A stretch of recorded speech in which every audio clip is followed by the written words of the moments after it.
Coming up on Mountain News this morning, hard-hit areas here in our region keep an eye on the forecast in case of even more heavy rain, and spaces dedicated to bringing the community together turn into shelters to help those heavily affected by devastation. Dedicated to eastern and southern Kentucky, this is WYMT Mountain News this morning. It's Monday and it's 5:30. I'm Dakota Makris. Good morning to you. Thank you for waking up with us. Let's take it over to Brandon for a quick look at our forecast this morning. And Brandon, that rain is already moving in this morning. We heard it earlier at 5 o'clock and it was kind of a heavy downpour for a second there. Exactly, but thankfully this batch is kind of moving north for now. It's the batch later this evening and tonight that I'm more concerned about for severe and heavy rain threats as we go deeper into the evening. But again, don't let your guard down all day long. Hopefully we see a little bit of sunshine today. But let's take a look, see what's going on currently on live pinpoint Doppler radar. Some heavy bands still kind of moving to the north. They're kind of getting out of Letcher County for a little bit, going more through Knott County, which definitely does not need it, into Floyd, and Pike counties into southern Breathitt again up near Buckhorn. So a lot of areas that don't need any more rain, also going through parts of Owsley County out toward Jackson County this morning. And there's another line just to the north of that back up toward the Mountain Parkway. So continue to be weather aware this morning. Again, you can see no tower lights across the way. A lot of power outages still across our region this morning. So again, just keep an eye on that. Keep an eye on your neighbors because there's a lot of folks that are still stranded out there. I actually got a message from one over in Clay County this morning. So again, our thoughts and prayers go out to our neighbors who don't even have homes anymore, and a lot of roads still washed out. So they're trying to get to you as fast as they can. Temperatures in the 60s and 70s this morning as you head out the door. If you're able to head out the door, dew points still in the 70s, so it is still a bit muggy up there or out there this morning, and that trend will continue. 12-hour planner, we're going to see scattered chances for rain. Now, will it be around all day? Not necessarily. And again, I'm cautiously optimistic that we'll see some sunshine a little bit later on this afternoon. Temperatures will stay a little bit on the cooler side if we see more clouds and sun, but they may get into the mid-80s if we see some more sun than clouds. But I do think tonight we could have the threat for some strong storms as another system tries to push into our direction. Dakota. All right, Brendan, thank you. Well, dozens of people here in eastern Kentucky have lost their lives due to devastating flooding. 6 people in Breathitt County are among the confirmed victims. Officials there say they're keeping a close eye on the forecast as more rain continues to fall. Search and rescue crews say they worry that the waterways may be even more susceptible to flooding after all the damage and debris that's been left behind from last week. The physical damage has been catastrophic, but Brendan Miller worries about the mental toll this could take. Once you suffer this type of flooding, not once, but now twice, when people hear rain, it's going to affect them for months, years, and maybe even the rest of their lives.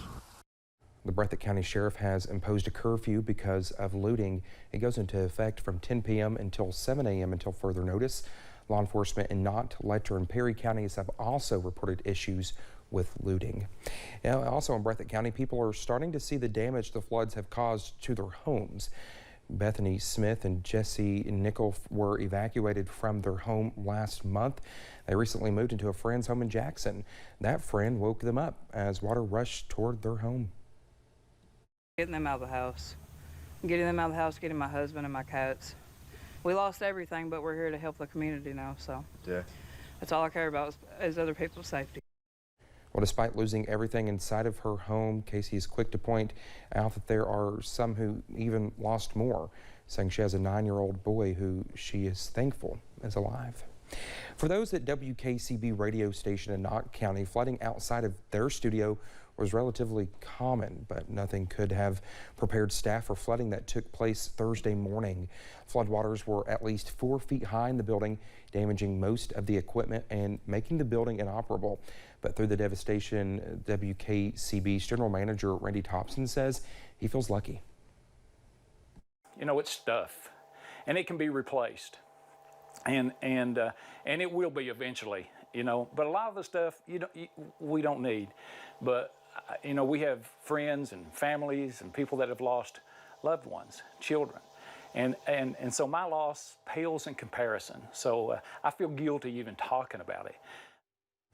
Thompson says he is working on assembling a temporary station at his home, but in the meantime, listeners can stay up to date by visiting their Facebook page. Recently, Camp Nathaniel, Knott County said goodbye to several summer campers, but after Thursday morning's flood, Camp volunteers are now wondering when they will be able to welcome campers again. Our Alyssa Williams has the story. Before Thursday, Camp Nathaniel in Knott County had never experienced flooding on its campus. And so as we woke up in the middle of the night at our homes and things, we were expecting to find flooding around the area, but not on our campus.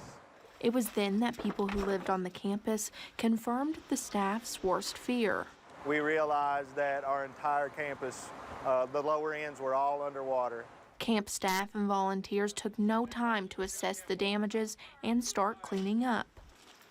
Our volunteers, believe it or not, we've been trying to kind of hold off and asking them to put the brakes on just a little bit before they come. These are some that just showed up and they just wanted to help, and we're glad for it. But those with Camp Nathaniel say the campus is not their main priority at the moment. Our focus right now is just to get this dining room up and running because we're going to be partnering with Kentucky Baptist Disaster Relief, and they're going to be sending teams, we believe, from Tennessee that will be serving throughout the community. Our focus right now is the community, not our campus. Camp Nathaniel and the Kentucky Baptist Convention will be working together to offer a place for community members to eat, shower, and find support in one another. We will be here as long as it takes. Our commitment is to come and to serve, and as long as we have volunteers willing to serve, we're going to continue to help those in this community. Aiming to be the hands and feet to the people of Knott County. In Emelina, Alyssa Williams, WYMT Mountain News. Well, Executive Director of the Scripture Memory Mountain Mission, Josh Feltner, says Camp Nathaniel is accepting donations, especially water and cleaning supplies. We'll have information on how you can donate over on WYMT.com. A space dedicated to bringing the community to get together is doing just that, but in a different way. The Knott County Sportsplex is operating as a collection site and shelter as part of the community's relief efforts. Ball Creek Volunteer Fire Department Chief Benny Bailey says he is amazed by how the community has showed up and showed out for this operation. Our community has been extremely responsive, and it's somewhat humbling to think that someone comes in and they lost half of their house, but they feel fortunate enough that they've still got half to live in, so they're bringing in the stuff that they don't need. Bailey adds he and the other volunteers are working with FEMA and the Red Cross to find more permanent options for people who lost their homes, but until then, they are working to do all they can to help the people of Knott County. The past couple of days have been among the worst in Knott County's history. Many homes have been left in ruins, and the ones that are still there are without water and power.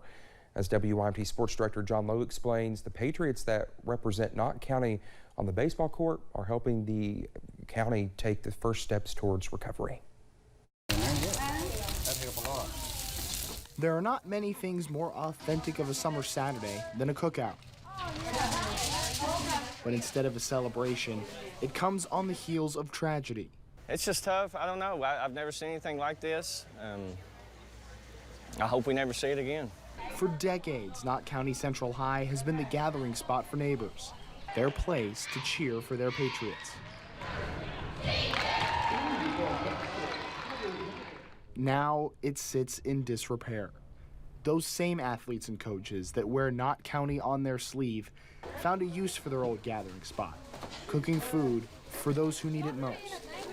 This was one thing we could do that was simple. We could get hot meals to people. That was something that we can't turn electric back on. We can't, get your bridge fixed right now, but, if we have the means and the resources, we can at least provide a hot meal and try to get that to you and get you fed for a day. Like I said, it's not much, but I do think it's a start, and we had to get the ball rolling somewhere. Help even coming from total strangers over 100 miles away. They said even at Sam's Club, they heard that what we were doing, so just random people in Lexington in the store were buying things and sending it back this way. Just the willingness of people to help a neighbor at this time is just something that's been special to see. Bringing a hot meal and a smile, the Patriot way.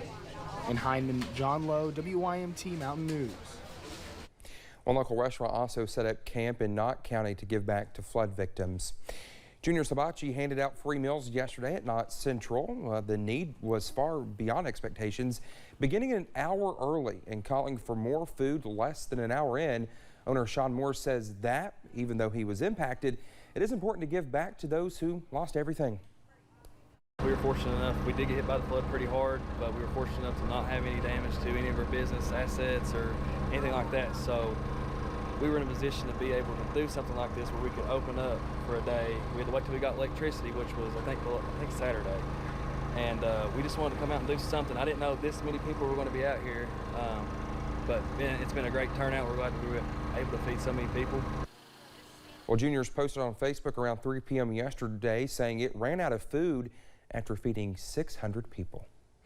Appalachian Apparel Company here in Hazard is raising money for flood relief. In fact, the amount raised in 48 hours left the owner of the company shocked.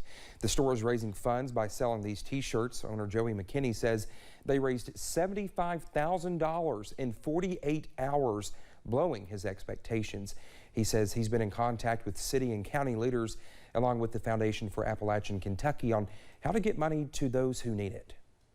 We want to make sure that the money is going to the immediate needs of the people, to put the money in the hands for these people to start rebuilding and you know, doing whatever they can as quickly as they can. Well, McKinney says he will keep the fundraiser open until orders slow down. Well, in times like this, we know Eastern Kentuckians are always the first to lend a helping hand.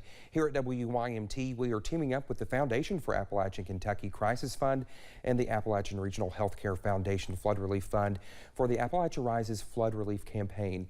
You can visit WYMT.com to donate to the local relief efforts. Well, just ahead this morning, the world of science fiction says goodbye to a woman who made history during her time starring in one of the most beloved series of all times. I just bought both of Joey's shirts this morning, matter of fact.